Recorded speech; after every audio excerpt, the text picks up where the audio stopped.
Di satu sisi, teman-teman, saudara-saudara kita ini mengatakan bahwa Alkitab sudah direvisi ataupun tidak original lagi, alias palsu.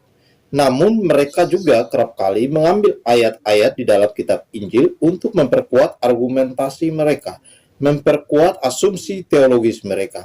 Nah, salah satunya seperti dalam video berikut ini, inilah seringkali mereka mengatakan bahwa ada beberapa ayat yang menghubungkan ataupun menubuatkan tentang kedatangan Nabi Muhammad.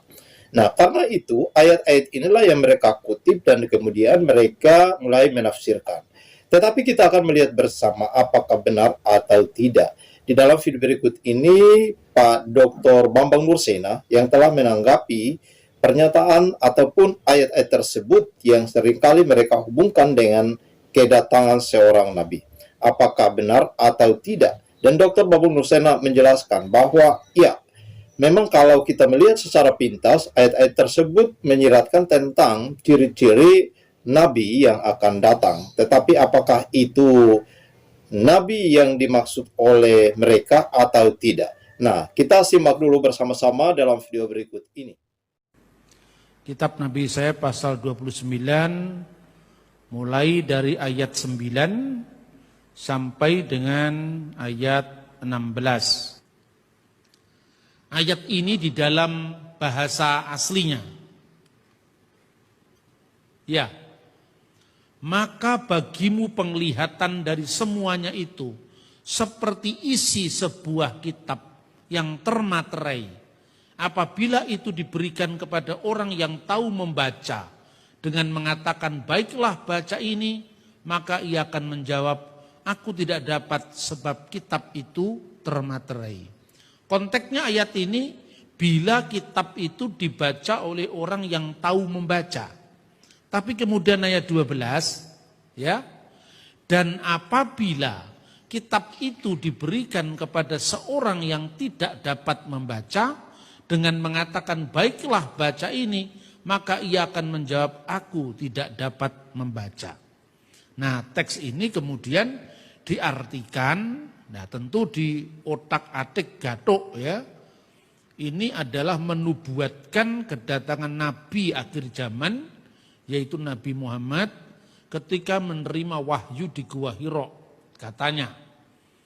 Karena dalam teks ini bahasa Ibrani juga kata kara.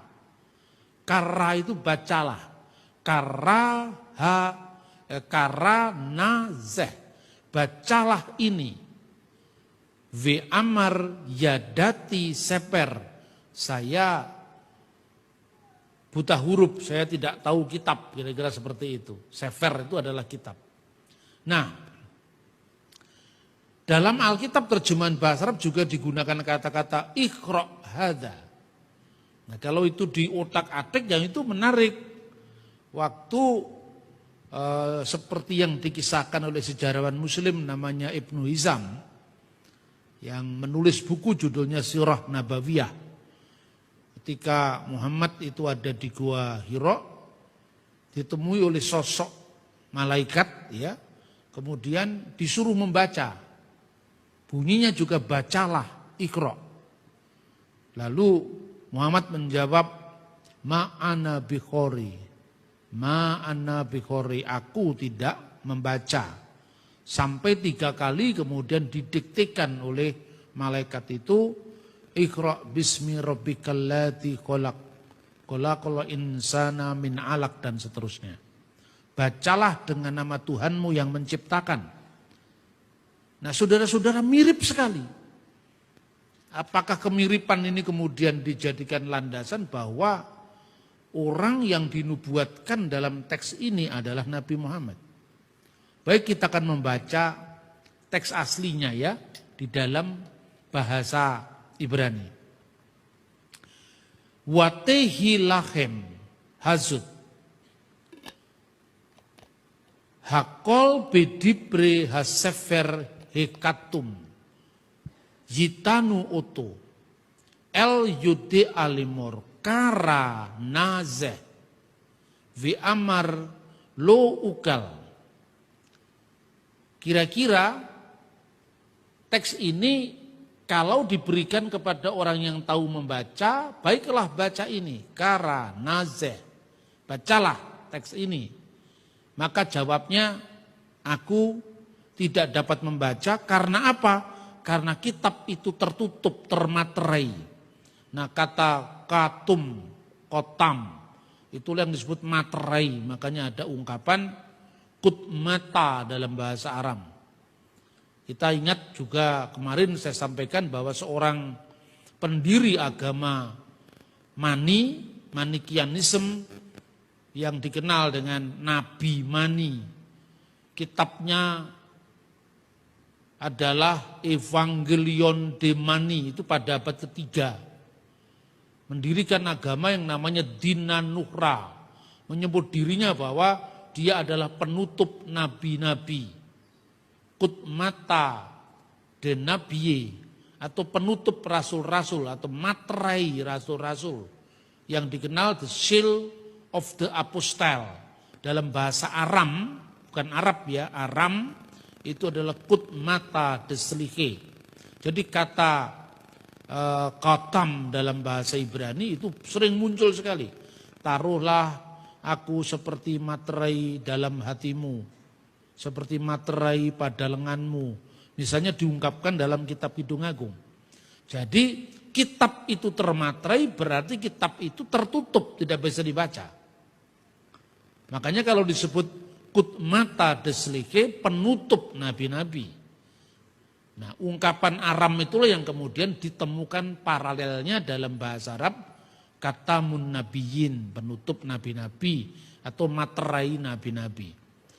Itu digambarkan tentang apabila diberikan ibarat itu kitab itu nggak bisa dibaca karena apa? Bagi orang sekalipun dia bisa membaca karena kitab itu tertutup. Lalu ayat 12 baru diungkapkan bagaimana kalau kitab itu diberikan kepada orang yang bisa membaca. Maka wanitan haseper al-asyar lu yadak sefer, apabila diberikan kepada orang yang tahu sefer, tahu kitab, tahu tulisan, lemor dengan dikatakan kara nazeh, ya kalau Arabnya ikhra ada, bacalah itu fi amar, maka jawabnya yadati sefer, saya tidak kenal kitab, saya tidak bisa membaca. Ini tidak ada hubungan sama sekali dengan nubuat akan datangnya Nabi. Ya, teks ini berbicara tentang penghakiman kota Yerusalem lewat serangan seorang raja namanya Sanherib dari Asyur. Dan ini bukan nubuat, bukan memprediksi tentang zaman yang akan datang, tetapi bicara tentang penghakiman atas kota Yerusalem. Karena apa? Karena nabi-nabi, utusan-utusan Tuhan yang mestinya dia bisa menjadi juru bicara Tuhan melalui sabda yang diberikan kepadanya, melalui penglihatan yang diberikan kepadanya, itu ternyata tidak melakukan. Begitu juga para pelihat, para ro'eh, tidak bisa melihat. Maka dalam ayat 10 dikatakan, sebab Tuhan telah membuat kamu tidur nyenyak. Siapa yang dikatakan kamu tidur nyenyak? Itu matamu, yakni para nabi. Para nabi-nabi yang tidak sejati. Para nabi-nabi yang muncul di kalangan orang-orang Yehuda, tapi sesungguhnya hanya menggunakan profesi rohani itu untuk tidak sesuai perbuatan mereka dengan apa yang dirancangkan Tuhan. Makanya matamu, yakni mata para nabi, telah dipejamkannya. Telah dipejamkan oleh Tuhan. Dan mukamu, karena kalau melihat kan pakai muka ya, muka.